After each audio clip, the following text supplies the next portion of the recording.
Nós estamos retomando com mais um OAB Cidadania e o nosso programa agora vai tratar de reforma da Previdência.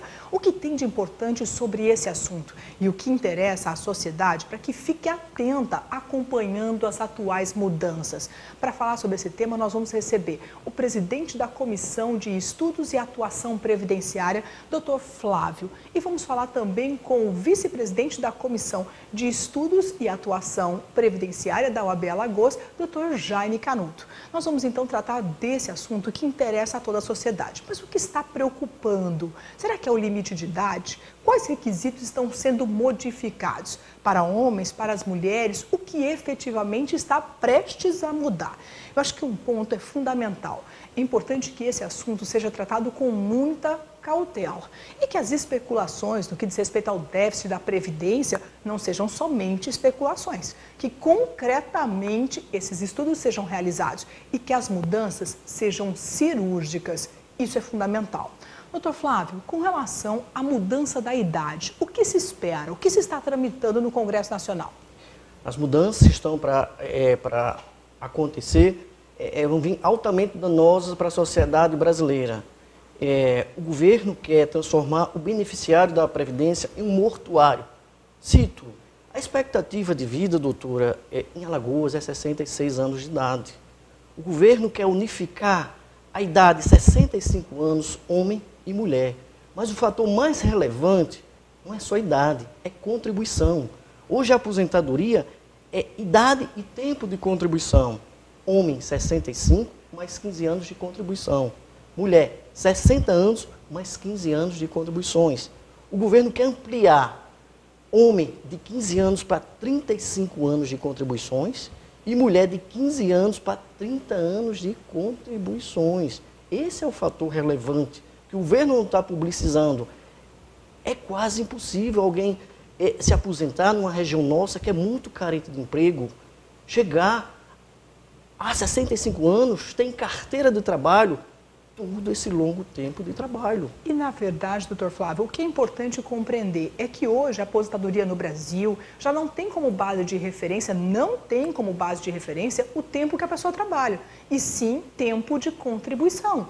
Então, a grande questão é que muitos trabalhadores trabalham 35, 40, todos esses anos, mas não estão com esse tempo todo em carteira, com efetivamente o recolhimento sendo realizado. Então, o grande ponto, na verdade, de preocupação é que amplia-se o tempo de contribuição, significa dizer, esse trabalhador tem que estar efetivamente contribuindo, legalizado, para que ele possa cumprir, então, o requisito da aposentadoria em 35 anos para os homens, com 30 anos para as mulheres. Então, o tempo muda de forma bastante considerável. Isso, correto.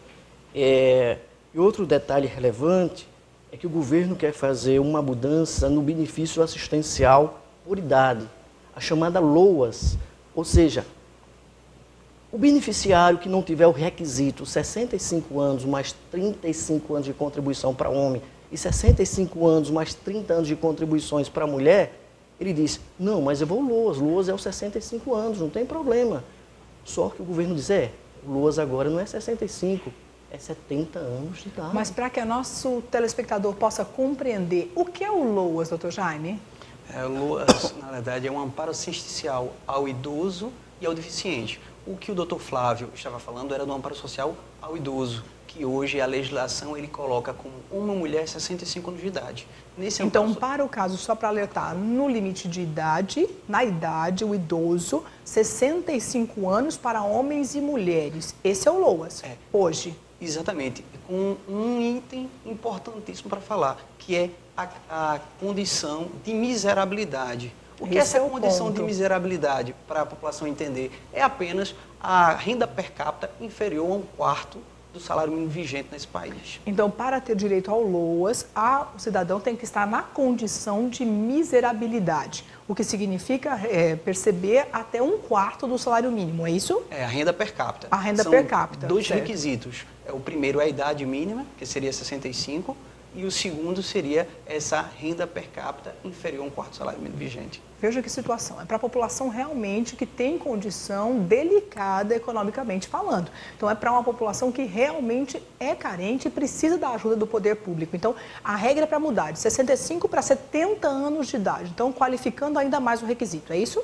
Exatamente. Isso, na verdade, é bom ressaltar que seria apenas especulações de um momento, né? Ainda não foi nada aprovado, para não deixar até a população em pânico, né? Porque, inclusive, essa grande camada de pessoas que recebem benefícios essenciais acontece muito no Nordeste, no Sul também, mas principalmente aqui no Nordeste, esse é importantíssimo, é uma renda que ajuda até a movimentação do município.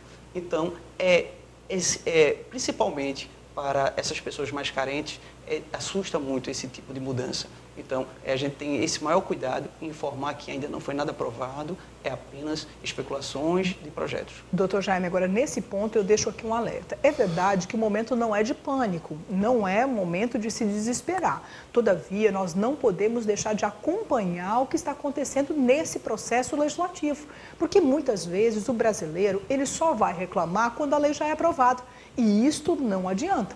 Esse é o tipo de comportamento que não contribui com a efetivação dos direitos. Então, é muito importante que a sociedade esteja alerta com o que está acontecendo.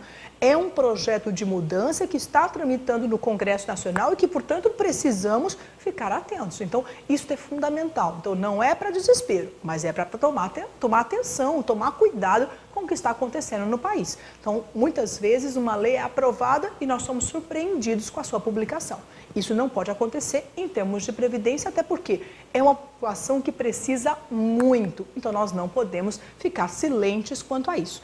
E nós tivemos mudança recente através de medida provisória, não foi, doutor Jaime? Exatamente. O que aconteceu agora foi na MP 739/2016. Medida provisória 739 de 2016. O que aconteceu? O que aconteceu foi o que está assustando toda a população, principalmente quem recebe auxílio-doença e a pessoa por invalidez, que ele faz uma verdadeira flexibilização do trânsito em julgado. O que ocorre? As pessoas que ganharam na justiça por mais de 2 anos e recebem benefícios, essas vão ser convocadas a fazer uma nova perícia no INSS.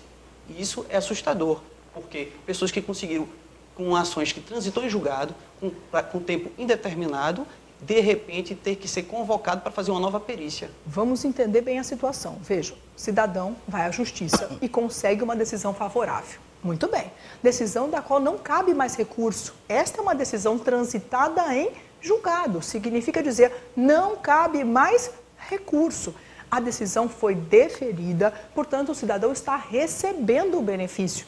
E, de repente, por medida provisória, é surpreendido que o seu benefício vai ser questionado e que ele vai ser submetido a uma nova perícia ao INSS, o que não estava previsto na decisão original, não é assim?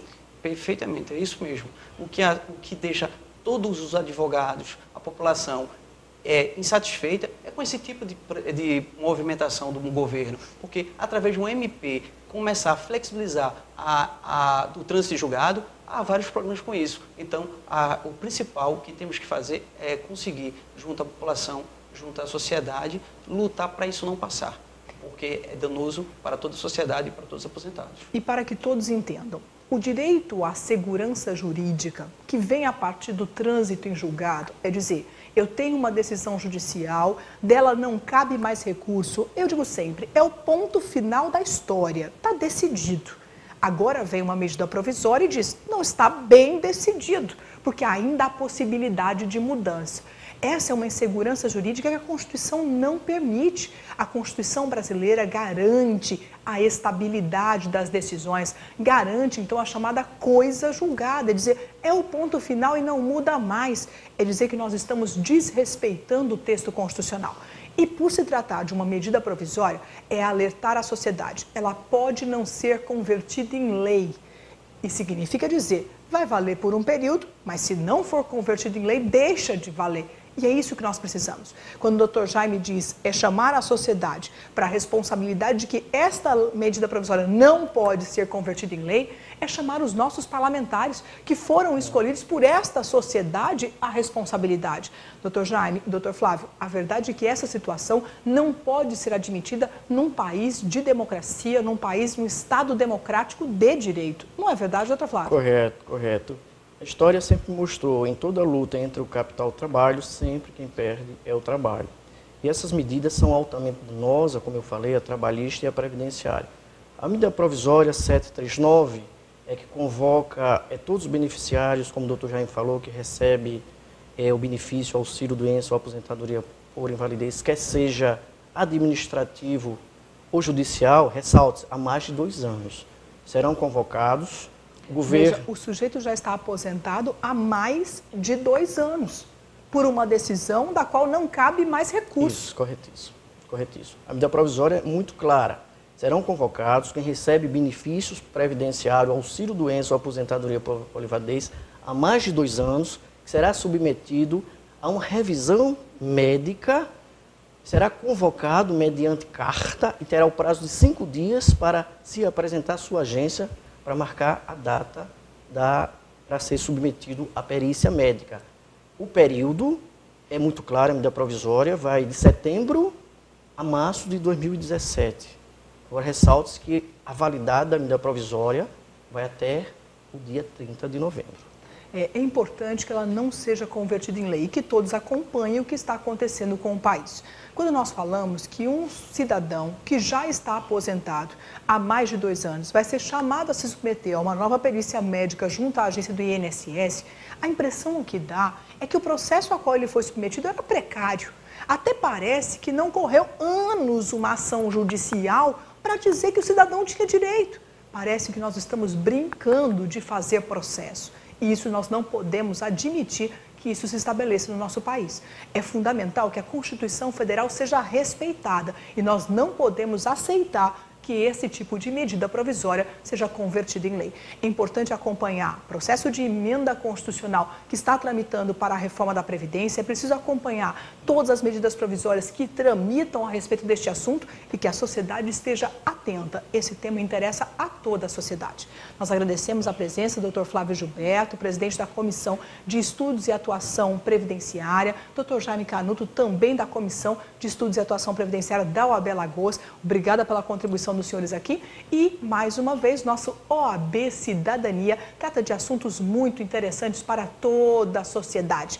Mas acompanhe toda a nossa atuação, sempre na nossa rede social. Facebook, Instagram, Twitter, você não pode deixar de acompanhar a atuação da OAB Alagoas. Mas antes de encerrar os trabalhos de hoje, você tem que acompanhar OAB Prerrogativas, o nosso Minuto Prerrogativa. E para falar sobre o tema, Dr. Silvio Arruda, diretor de Prerrogativas da OAB Alagoas. E olha que prerrogativa interessa também a todo cidadão.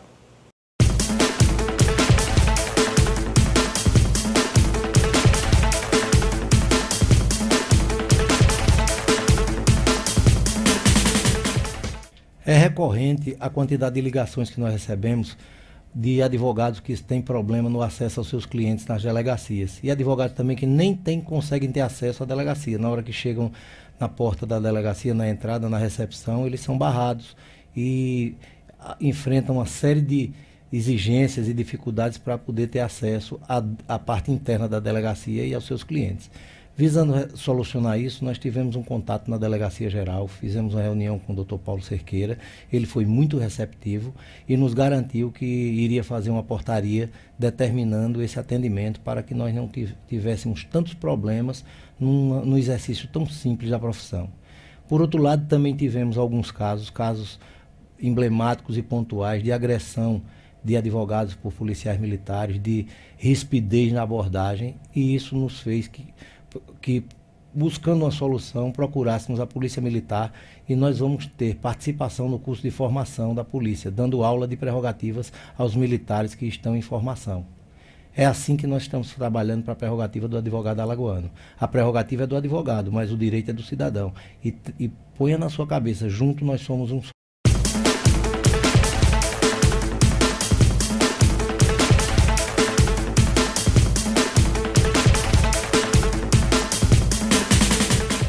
Mais uma vez eu lembro que prerrogativa é defesa do cidadão e você não pode deixar de exigir. Assim como o direito do consumidor na entrega da obra no prazo certo, assim como o direito à previdência social, afinal de contas, você contribuiu para ter esse direito, o Estado não está lhe fazendo qualquer favor. E mais, a estabilidade da nossa Constituição. Nós precisamos acompanhar o que estão fazendo com o nosso texto constitucional. Portanto, atenção. Atenção redobrada. Esse é o momento em que o país está precisando de todos os seus cuidados. Portanto, mais uma vez, OAB Cidadania, assunto que interessa a toda a sociedade. Até uma próxima oportunidade. Até mais.